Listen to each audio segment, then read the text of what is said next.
तो pro wrestling की दुनिया में जो इस समय सबसे बड़ा शौक चल रहा है वो ये कि बिग शो यानी कि पॉल वाइट ने AEW ऑल एलीट रेसलिंग के साथ साइन कर लिया है। और ये इस वजह से न्यूज़ इतनी ज़्यादा ट्रेंडिंग हो रही है क्योंकि big show one of the most loyal superstars थे WWE के लिए।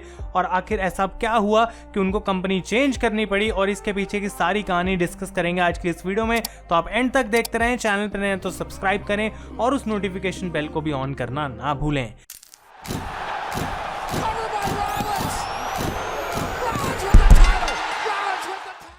तो गाइज मैं हूं आयुष और आप देख रहे हैं रेसल इंडिया। स्वागत है आपका आज की इस वीडियो में। और जबकि ये वीडियो आप बहुत सुबह सुबह देख रहे होंगे, मैंने इसको रात को रिकॉर्ड कर लिया है क्योंकि ये ब्रेकिंग न्यूज़ आज हमको यहाँ पे मिली कि बिग शो जो है अब वो AEW के पास जा चुके हैं, यानी कि उनके साथ उन्होंने साइन कर लिया है। और ये न्यूज़ काफ़ी ज़्यादा बड़ी मानी जा रही है रेसलिंग की दुनिया में, और ये बड़ी है भी। ट्विटर पे नंबर 1 बिग शो ट्रेंड कर रहे हैं, विंस मैकमैन ट्रेंड कर रहे हैं, और इस ट्रेंड के रीजंस को हम अभी डेफिनेटली डिस्कस करेंगे। लेकिन उससे पहले मैं आपको न्यूज़ बता दूं कि एक्चुअली में ये सारी डिटेल्स क्या हैं। तो यहाँ पे गाइज AEW ने कल रात को ऑफिशियली इस बात को अनाउंस कर दिया था कि पॉल वाइट अब उनकी कंपनी के साथ एक लॉन्ग टर्म कॉन्ट्रैक्ट के लिए साइन कर चुके हैं। और टोनी खान ने भी ये रिवील करा कि बिग शो जो है यहाँ पे हमें इन रिंग एक्शन में तो दिखाई देंगे, लेकिन स्टार्टिंग में उन्होंने एज अ कॉमेंटेटर ज्वाइन करा है ऑल एलीट रेसलिंग के साथ। अब वो डायनामाइट पे नहीं होगा, AEW डार्क पे नहीं होने वाला, बल्कि AEW के एक नए शो पे होने वाला है जिसका नाम होगा AEW डार्क एलिवेशन, जो कि YouTube पे एयर होगा every single Monday at 7 PM eastern time. यानी कि जो मंडे नाइट रॉ का टाइम होता है US में वो 8 PM होता है। AEW का ये शो YouTube पे एयर होने वाला है, ये गाइज 1 घंटा पहले यानी कि 7 PM एयर होगा। और ये शो डायनामाइट के लेवल का नहीं होने वाला, बल्कि यहाँ पे AEW इसको यूज करेगी एज अ प्लेटफॉर्म जहाँ पे वो अपने उन टैलेंट्स को फीचर कर सकें जिनको या तो डायनामाइट पे ज़्यादा टाइम नहीं मिलता या फिर उनको ज़्यादा मैचेस की ज़रूरत है ताकि वो अपने स्किल को बेटर कर सकें। और गाइज AEW की इस अनाउंसमेंट के अकॉर्डिंग ये माना जा रहा है कि ये शो भी जो है उसके अंदर सारी रैंकिंग्स वगैरह मैटर करेंगी, यानी कि जो टॉप 5 वीकली रैंकिंग्स वो बनाते हैं, और जो स्टोरी लाइन्स का लिंक होगा वो भी इस शो के थ्रू बनाया जाएगा।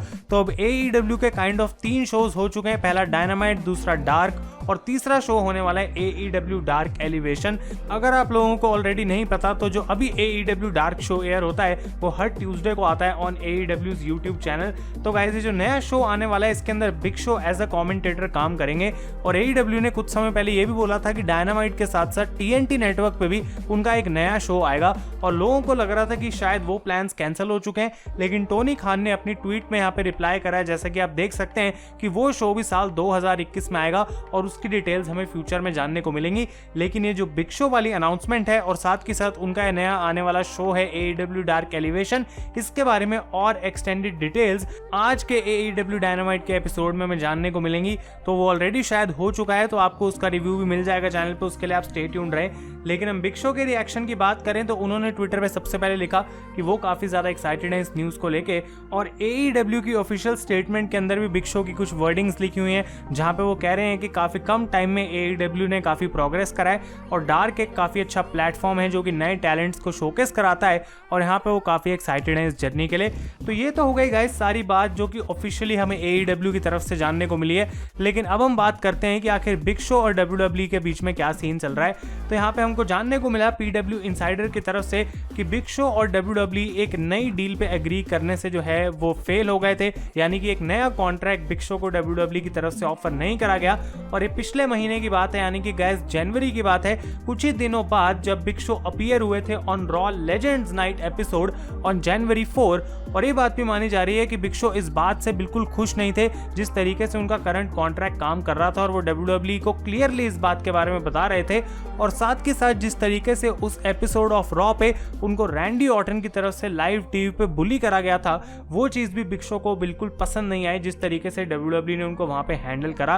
तो गाइस ये माना जा रहा है कि जो फाइनल डिपार्चर था, यानी कि जो फाइनल डिस्कशन थी, वो बिग शो और WWE के बीच में लास्ट वीक हुई है। और उसी टाइम पे यानी कि February 19 को, लास्ट फ्राइडे को, बिग शो को WWE ने ऑफिशियली अपने एलुमनाई रोस्टर में डाल दिया था, यानी कि ऐसे सुपरस्टार्स की लिस्ट में जो कि अब कंपनी के साथ नहीं है। तो गाइस यहाँ पे बिग शो का जो आखिरी मैच अगर हम उसकी बात करें तो आया था जुलाई 2020 episode of Monday night raw पे, जहां पे वो रैंडी ऑर्टन से हारे थे। और ऑब्वियसली हम जानते हैं कि वो मेन इवेंट ऑफ रेसलमेनिया में भी थे। और अगर हम बात करें बिग शो की हिस्ट्री की तो भाई कब से वो WWE के साथ हैं, 1999 से वो इस कंपनी के साथ बने हुए हैं गाइस। और इसी वजह से मैं कह रहा हूँ बार बार कि ये एक बहुत बड़ा शौक है, क्योंकि बिग शो एक काफ़ी लॉयल बंदा माना जाता था जो कि हर चीज़ कर सकता है विंस मैकमैन के लिए। लेकिन गाइज मुझे ऐसा लगता है कि यहाँ पे 49 ईयर्स अब उनकी एज हो चुकी है और ऑब्वियसली WWE उनको कुछ खास तो करने के लिए दे नहीं रही थी, और साथ के साथ उनके पास एक नई ऐसी अपॉर्चुनिटी आई कि वो TNT पे वापस जा सकते हैं, उसी नेटवर्क पे जहाँ से उन्होंने अपनी शुरुआत करी थी WCW के साथ। और काफ़ी सारे मैं फैंस के रिएक्शन पढ़ रहा हूँ, कुछ लोग काफ़ी खुश हैं, कुछ लोग काफ़ी उल्टा सीधा भी बोल रहे हैं। लेकिन मैं ये बात बोलूँगा कि भाई सिंपल सी चीज़ है कि ना ही आपको ज़्यादा इस बारे में हाइप होना चाहिए और ना ही आपको ज़्यादा खुंदक खानी चाहिए, गुस्सा निकालना चाहिए या फिर उल्टा सीधा लिखना चाहिए ऑनलाइन आके, क्योंकि मुझे नहीं लगता कि WWE को इस चीज़ से कोई भी खास नुकसान हो रहा है। मेरे हिसाब से बिग शो की एज इतनी है कि अगर उनको कोई अच्छी अपॉर्चुनिटी मिलती है और उनको एक अच्छे पैसे वाली डील मिलती है तो वो WWE के बजाय AEW के साथ जाएंगे। उनका पर्सनल डिसीजन था और इसमें ऐसा कुछ नहीं है कि भाई वो WWE को धोखा दे रहे हैं या फिर विंस मैकमैन को चूना लगा रहे हैं। और मैं तो यहाँ पे यही बात बोलूंगा कि भाई इन चीज़ों के बारे में हमें कभी भी ओवर रिएक्ट नहीं करना चाहिए। जब कोई एक सुपरस्टार एक कंपनी को छोड़ के दूसरी कंपनी में जाता है, ऑब्वियसली वो काफ़ी लॉयल थे WWE के साथ, लेकिन उन्होंने इस पॉइंट पे अपने लिए बेस्ट डिसीजन लिया है। और हम एज अ रेसलिंग फैन यही चाह सकते हैं कि जहाँ पे भी वो जा रहे हैं वो काफ़ी ज़्यादा वहाँ पे सक्सीड करें। और इसका छोटा सा एग्जाम्पल ये है कि अगर AEW के superstar MJF, Kenny Omega, the young box, Adam hangman page और कई सारे सुपरस्टार्स जो कि WWE में नहीं है कभी भी, और अगर वो अब WWE में आएंगे तो तब भी मैं बहुत खुश होऊंगा। इस बारे में मैं रोता नहीं रहूंगा कि AEW का सुपरस्टार WWE में क्यों आ गया या फिर एक कंपनी बुरी थी इस वजह से उसने उस कंपनी को छोड़ दिया।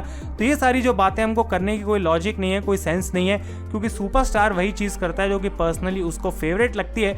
और इसीलिए गाइस जॉन मॉक्सली और कई सारे और WWE के फॉर्मर सुपरस्टार्स हैं जिन्होंने AEW को प्रेफर करा, इसलिए नहीं क्योंकि वो कंपनी बेटर है या फिर बहुत बड़ी है WWE के कंपैरिजन में, बल्कि इस वजह से क्योंकि उस पॉइंट पे उनको एक ऐसी डील मिली AEW की तरफ से जो कि शायद उनको बेटर लग रही थी, उनके पर्सनल लाइफ के लिए बेटर थी एज कम्पेयर टू जो भी WWE उनको ऑफर कर रही थी। और क्लियरली स्टोरी में तो लिखा ही हुआ है कि भाई बिग शो और WWE आपस में नेगोशिएट नहीं कर पाए। तो क्या हम ये चाहते हैं कि बिग शो अगर WWE में नहीं है तो और कहीं नहीं जाए, क्या वो घर पे बैठ जाएं? तो ऑब्वियसली उनको अगर कोई डील मिली तो उन्होंने उस चीज़ को एक्सेप्ट करा। अभी वो एज अ कमेंटेटर काम करेंगे फ्यूचर में, ऑब्वियसली मैं भी चाहूंगा कि हमें वो इन रिंग देखने को मिले। और big show guys one of the legend superstars हैं, लेकिन अब 2021 में मैं ये नहीं बोलूँगा कि वो बहुत बड़ा फैक्टर प्ले करेंगे या फिर AEW की बहुत ज़्यादा हेल्प हो जाएगी रेटिंग्स बढ़ाने के चक्कर में। तो वो सारी चीज़ों के बारे में हमें बहसने की कोई ज़रूरत नहीं है। और मैं आप लोगों को यही बोलूँगा कि अगर आपको फ़र्क नहीं पड़ता AEW से या फिर आपको बिल्कुल भी कोई मतलब नहीं है इस कंपनी से, तो आपको कॉमेंट करके भी कुछ मिलेगा नहीं। तो इससे बेटर यही है कि आप इन चीज़ों को इग्नोर करें और जो चीज़ आपको पसंद है आप उसके बारे में भी फोकस करें। लेकिन अगर आपका बायस एक कंपनी के साथ नहीं है और आप एज अ रेसलिंग फैन सारी चीज़ें जज करते हैं, न्यूट्रल रहते हैं थोड़ा, तो ऑब्वियसली आपको ये बात जो है वो थोड़ी एक्साइटिंग लगेगी कि ये देखना इंटरेस्टिंग होगा कि आखिर बिग शो AEW में क्या क्या कर सकते हैं। कुछ ज़्यादा एक्सपेक्टेशन नहीं रखनी चाहिए और ना ही हमें इस बारे में कुछ ज़्यादा खुंदक खानी चाहिए। तो गाइस ये थी सारी अपडेट्स और रूमर्स, जितने भी सारी चीज़ें ऑफिशियल इन्फॉर्मेशन हमें जानने को मिल गई है। ऑब्वियसली AEW डायनामाइट में कुछ और रिवील हुआ होगा और उसके बारे में मैं बात करूंगा अपने रिव्यू के अंदर गाइस। तो तब तक के लिए thank you so much for watching. अगर आपको ये वीडियो पसंद आए तो लाइक करें। मैं हूँ आयुष और आप देख रहे हैं रेसल इंडिया।